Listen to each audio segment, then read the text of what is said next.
Bismillahirrahmanirrahim. Assalamualaikum warahmatullahi wabarakatuh.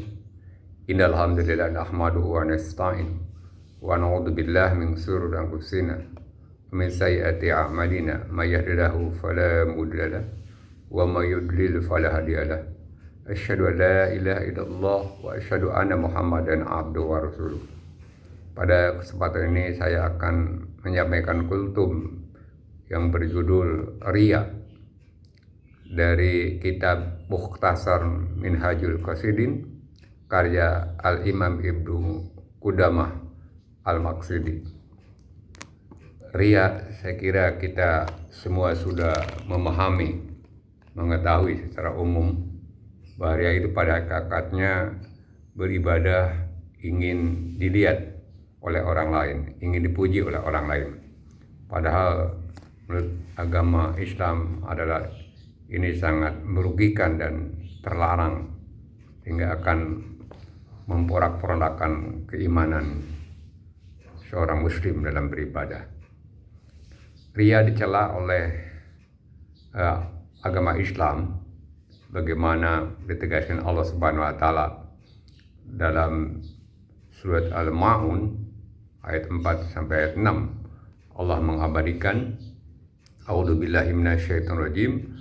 Fawailul lil musallin alladzina hum an salatihim sahun alladzina hum yura'un. Maka kecelakaanlah bagi orang-orang yang salat, yaitu orang-orang yang lalai dalam salatnya, orang-orang yang berbuat riya. Begitu sangat tegas sekali kita untuk menghindarkan dari perbuatan riya. Demikian juga Nabi SAW menegaskan dalam salah satu hadisnya, man aminan amalan asraka bihi ghairu fahuwa lilladzina asyraka wa ana minhu bariun.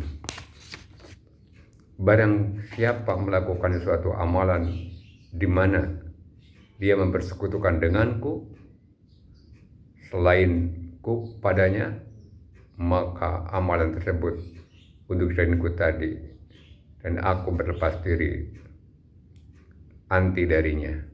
Nah, ini menunjukkan bahwa penegasan Rasulullah memperkokoh, memperkuat dari celaan menurut Al-Quran, dan kita harus berupaya untuk menghindarinya. Menurut Al-Imam Ibnu Qudamah Al-Maqdisi, bahwa ada disebut dengan riya dalam agama, yaitu riya dalam agama ini yang pertama riya dari arah badan, jadi memperlihatkan kelemasannya, kepucatannya, seolah-olah dia telah melakukan ibadah kepada Allah. Kemudian riya dari arah penampilan, ini bisa dilihat dari cara berpakaian seolah-olah dia adalah ahli ibadah, sehingga akan mohon penglihatan dari orang lain agar lihat. Kemudian yang ketiga katanya riya dengan kata-kata.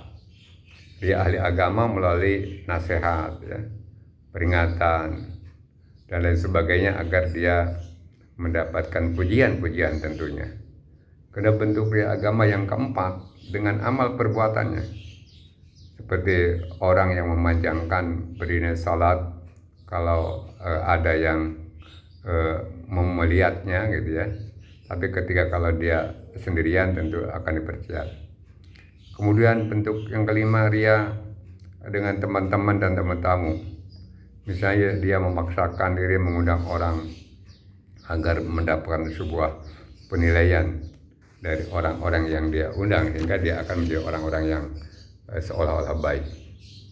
Kemudian disebutkan juga dalam kitab ini Ibnu Qudamah, ya, bahwa ada tingkatan riya. Tingkatan yang pertama adalah ini beribadah tanpa bermaksud mencari pahala sama sekali. Ini adalah riya yang sangat merugi sekali, ya, sangat berbahaya sekali. Seperti orang yang sholat di antara manusia, ya, yang seandainya dia sendiri maka dia tidak sholat. Tingkatan yang kedua tujuannya adalah pahala, tetapi disertai dengan ria. Jadi ibadah dikaitkan dengan ria ya, pahalanya sangat tipis ya. Artinya dia kesadaran diri, maka dia tidak akan melakukannya. Kemudian yang ketiga, tingkat yang ketiga, tujuannya pahala dan ria seimbang, dimana salah satu dari keduanya tidak bersama yang lain, maka tidak mendorongnya untuk beramal gitu. Karena dia merusak ya kesyukuran dengan amal soleh yang dilakukannya ini. Jadi ingin ada imbangan-imbangan yang lain.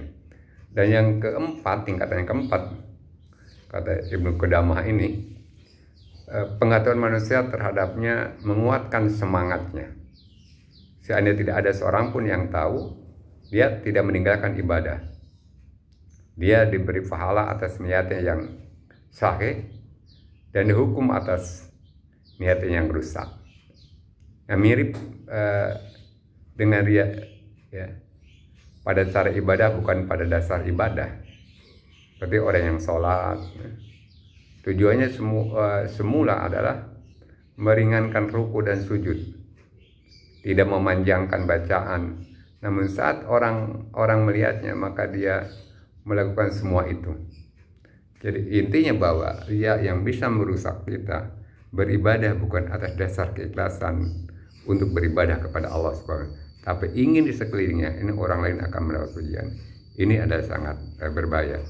Oleh sebab itu mari kita berdoa kepada Allah, mudah-mudahan kita terbebas dalam beribadah, dihindari dari perbuatan ria yang merugikan kita dan memporak-porandakan iman kita.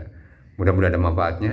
Jika ada yang benar itu dari Allah Subhanahu wa taala, yang salah diri saya sendiri. Billahi taufiq wal hidayah. Wassalamualaikum warahmatullahi wabarakatuh.